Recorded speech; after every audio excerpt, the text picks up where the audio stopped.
With Doubtnut, get instant video solutions to all your maths, physics, chemistry, and biology doubts. Just click the image of the question, crop the question, and get instant video solution. Download Doubtnut app today. Hello everyone, let me explain this question to you. Statement 1. If a simple pendulum is in a carriage which is accelerating downward and acceleration is greater than the acceleration due to gravity, then pendulum turns upside down and oscillates about the highest point. Yes, this is a true statement.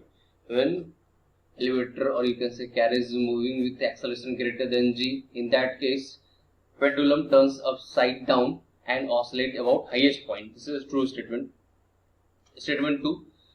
The time period of pendulum will be independent of g in above case of pendulum oscillating about the highest point. No, this is a wrong statement, because in that case time period will be equals to 2 pi under root L upon a minus g, effective value of acceleration a minus g. So it depends on z and acceleration of carriage.